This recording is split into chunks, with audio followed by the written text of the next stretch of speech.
Я уяўляю, як вы чакалі ад мяне аглядаў блокбастера. Мабыць, не спалі дні і ночы, варожалі на картах, ці выпушчу я яго. І вось, калі вы ўжо перасталі верыць у цуды, я яго выпусціў. Агляд на франшызу Сківіцы.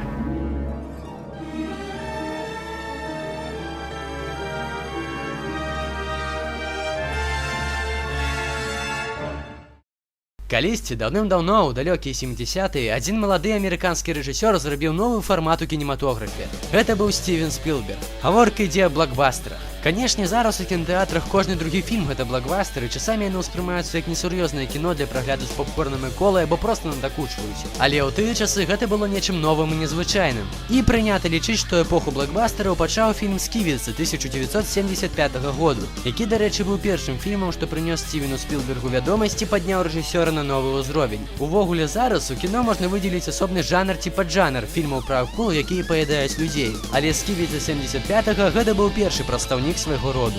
Ён быў зняты па аднайменнаму раману Пітера Бенчлі. Сюжэт тут да крайнасці просты. На беразе курорта з'явілася вялікая белая акула, якая пачала паядаць людзей. Ну і ў прынцыпе ўсё, у гэтым весь сюжэт.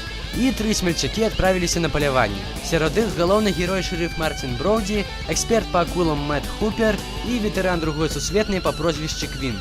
Старыя блокбастеры заўсёды былі прыкметныя тым, што ў іх амаль не бывае кампутарнай графікі, як і ў гэтым выпадку. Механічная акула, якую, дарэчы, на з'ёмках празвалі Брюс, выглядае лепш, чым многія з яе кампутарных сучаснікаў. Па жанру афіцыйна фільм лічыцца жахлівікам, але за гэтыя 2 гадзіны ён паспявае паказаць сябе як камедыя, дэтэктыў і нават прыгоды ў стылі Індыяна Джонса. З большасці такі эфект надае яму саундтрэк, за які, дарэчы, кампазітар фільма Джон Уільямс атрымаў Оскар. Ігру актора ў фільме нельга назваць слабай, але ніхто з іх асабліва не вылучаецца, таму тут фактычна няма чаго хваліць. Зараз мы можам толькі ўяўляць рэакцыю людзей у 70-е на першы жахлівік блокбастер, бо ў наш час ён мала каго можа ўразіць, але трэба прызнаць, што некаторыя моманты могуць падзёргаць за нервы і наша пакаленне.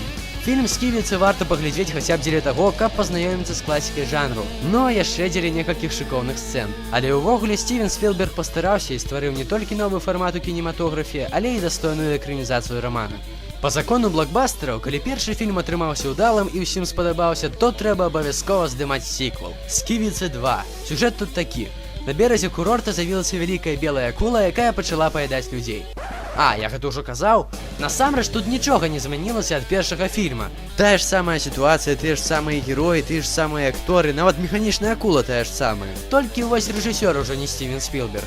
Аднак, нягледзячы на гэта, сіквел атрымаўся не горш свайго папярэдніка, але і не лепш. Але калі вы паглядзелі першы фільм «Сківіцы», то другі глядзець вам ужо наўрад ці захочацца. Аднак, як аказалася, «Сківіцы 2» гэта яшчэ далёка не канец франшызы. «Сківіцы 3D», дзе 3D-эфектаў прыкладна столькі, колькі Оскару ў Леонардо Ді Капрыа.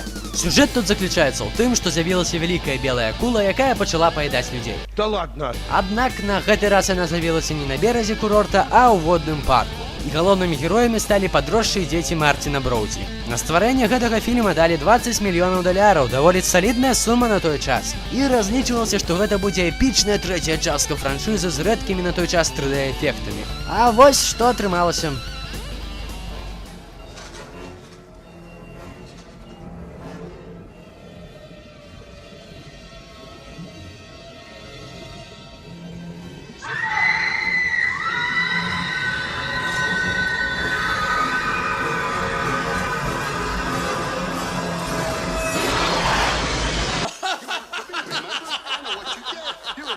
Вось што такое сапраўднае 3D. Вучыся, Кэмерон. Невядома, на што пайшлі $20 мільёнаў, але фільм і без гэтых неверагодных 3D-эфектаў атрымаўся правальным. Але і гэта яшчэ не ўсё.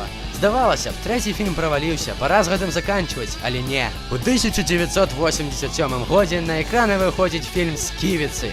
Помста». Ён пачынаецца з таго, што сына ўжо пакойнага Мартина Броуді з'ядае акула. І я нават пакажу вам, як гэта выглядае.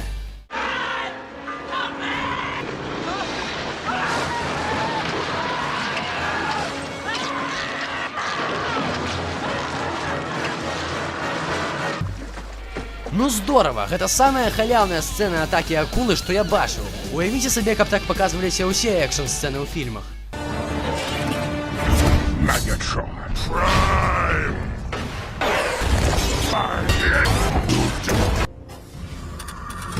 You left me no choice, brother.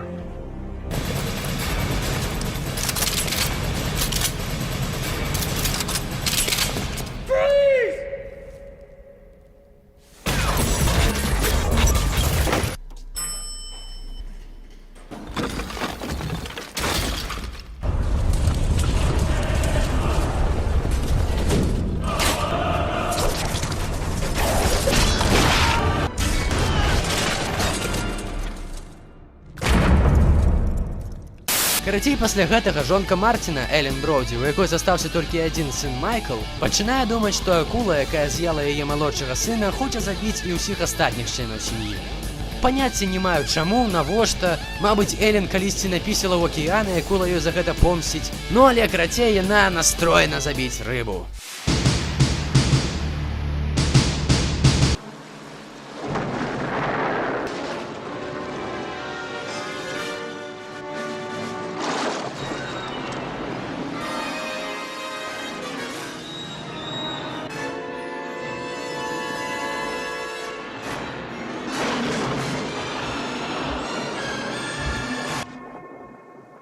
Не, вы не хвалюйцеся, ён цудам выжыў.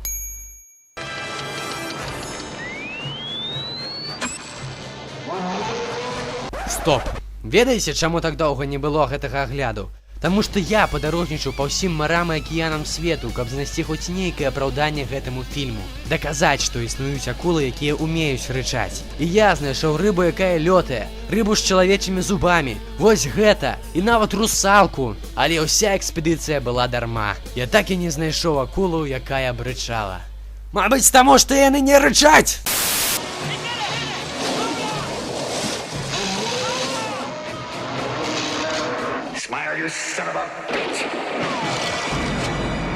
Устаўляючы сцэны з першага фільма, аўтары быццам хацелі пайграць на настальгіі, паказаць, што вось любім, памятаем першы фільм. Але гэта дзермо ўжо нічым не выправіш. Карацей, складваецца ўражанне, што аўтары проста хацелі насекчы бабла, абапіраючыся на гучнае імя франшызы «Сківіцы». Яны нават не стараліся, і ў выніку атрымалася горшая частка з усіх. А спыніцца трэба было яшчэ на першым фільме.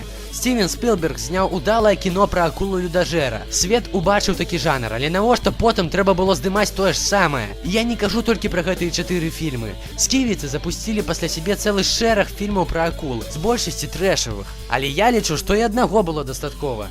Карацей, раю глядзець, не раю глядзець. Раю паглядзець, каб пасмяяцца. Раю не глядзець!